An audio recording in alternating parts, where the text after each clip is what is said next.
Dipersembahkan oleh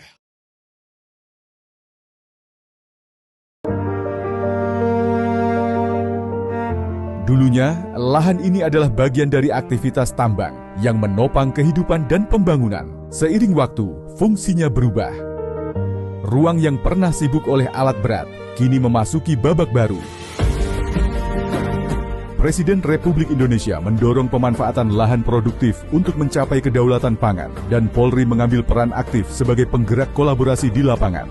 Melalui sentuhan kolaborasi dan kepedulian, tanah ini diberi kesempatan kedua. Hari ini, dari hamparan yang sama, tumbuh jagung hijau yang subur, bukan sekadar tanaman, tetapi simbol harapan.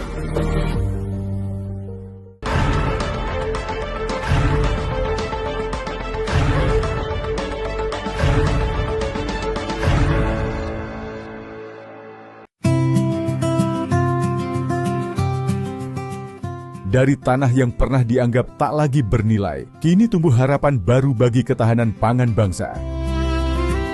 Di Kalimantan Timur, perubahan itu bukan sekadar wacana, tetapi kerja nyata. Dalam kurun 1 tahun, produksi jagung Kalimantan Timur melonjak tajam dari 2.159 ton pada Januari hingga Agustus 2024 menjadi 7.524 ton pada periode yang sama di tahun 2025. Sebuah kenaikan signifikan mencapai 248% yang mengantarkan Kaltim ke posisi 3 besar nasional. Kami dari Polda Kalimantan Timur tentunya menjadi bagian dari organisasi besar Polri yang selama ini tentunya punya kewajiban untuk menindaklanjuti dan melaksanakan program asas kita Bapak Presiden Prabowo, yang salah satunya adalah terkait dengan masalah ketahanan pangan, kemudian makan bersih gratis. Khusus terkait masalah ketahanan pangan di wilayah Kalimantan Timur, kami melihat dari perspektif luasan wilayah dan kondisi geografis di wilayah Kalimantan Timur. Dengan luas wilayah yang hampir 100 kali lebih dari Pulau Jawa, kemudian kondisi penduduk yang hanya 4,2, kondisi potensial lahan pertambangan yang dominan dan kelapa sawit. Kemudian kami melihat juga dari kondisi struktur tanah yang ada di Kalimantan Timur yang agak berbeda dengan wilayah-wilayah lain. Kami mencoba untuk menindaklanjuti perintah dari Bapak Kapolri untuk mendukung program ketahanan pangan di wilayah Kalimantan Timur. Lebih dari 2.000 hektar lahan kini ditanami jagung, didukung oleh 142 perusahaan dan keterlibatan langsung jajaran kepolisian di berbagai wilayah.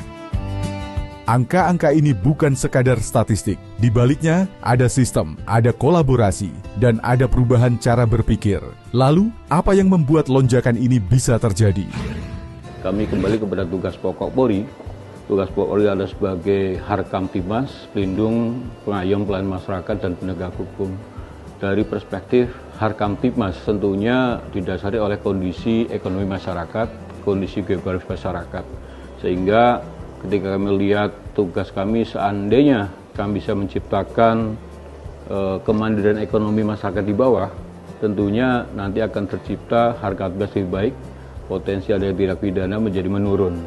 Jadi kami mengambil program yang menurut kami semuanya cukup strategis dengan menggunakan industrial farming yang kita coba dengan mengelola satu areal eks-tambang, di mana kita lihat eks-tambang yang tidak produktif menjadi produktif.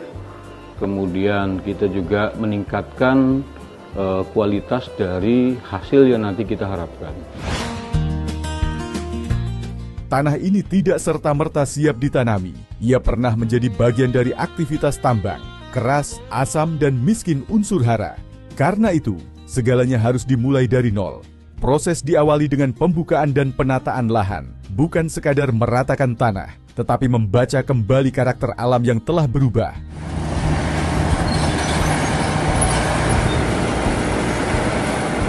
Tanah eks tambang memerlukan perlakuan khusus, perhatian ekstra sebelum benih pertama ditanam.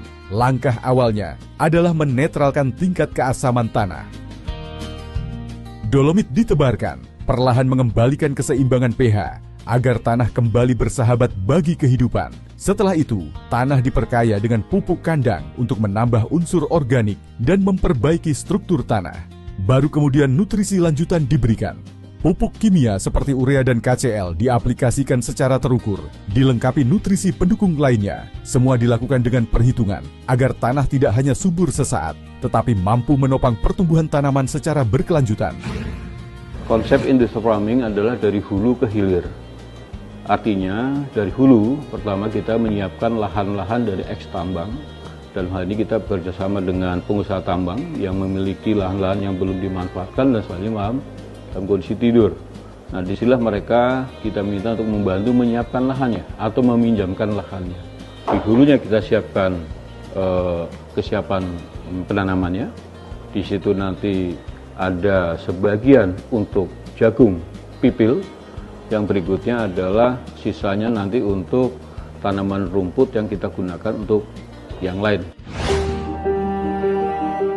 Jagung pipil dipilih karena memiliki ketahanan adaptif tinggi terhadap kondisi lahan eks-tambang yang telah direklamasi. Dibandingkan komoditas pangan lain, jagung relatif lebih toleran terhadap variasi kesuburan tanah selama dilakukan pengelolaan pH dan nutrisi yang tepat. Hal ini menjadikannya pilihan realistis dan efektif untuk lahan yang sedang dipulihkan. Kalau kami melihat dari data tahun 2023, kalau mungkin data sekarang mungkin hampir sekitar 8.000 hektar lahan eks-tambang yang tidak produktif. Tentunya eks-tambang yang 8.000 itu bisa dimanfaatkan sedikit demi sedikit dalam rangka untuk peningkatan pemanfaatannya melalui program ketahanan pangan khusus masalah jagung. Selain itu, siklus tanam jagung yang relatif singkat memungkinkan hasil panen diperoleh dalam waktu lebih cepat. Ini penting untuk memastikan produktivitas lahan dapat segera dirasakan manfaatnya, sekaligus menjaga keberlanjutan program dalam jangka panjang. Kita tidak bisa menyamakan program ketahanan pangan penanaman jagung dengan wilayah yang lain, karena memang kondisi tanah yang memang memiliki unsur hara sangat rendah, kemudian kandungan logam berat yang cukup tinggi, tentunya memberikan effort yang cukup besar dalam ketahanan pangan. Jagung pipil memiliki nilai guna yang luas dan terintegrasi, tidak hanya sebagai hasil panen, tetapi juga sebagai bahan utama pakan ternak, khususnya ayam petelur dan sapi. Dengan demikian, jagung menjadi simpul penting dalam ekosistem industrial farming yang menghubungkan sektor pertanian dan peternakan. Seluruh bagian tanaman dimanfaatkan.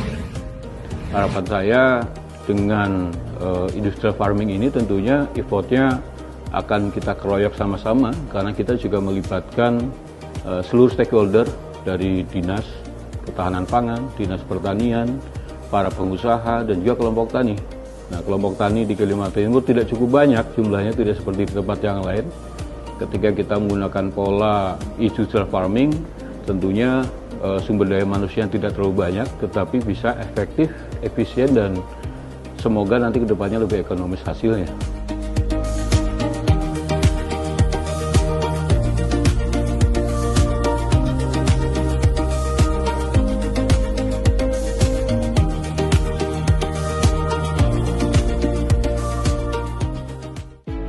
Untuk membangun bangsa yang hebat, rakyat yang sehat, kuat dan cerdas, Polri mendukung program ketahanan pangan nasional sebagai salah satu prioritas program Astacita.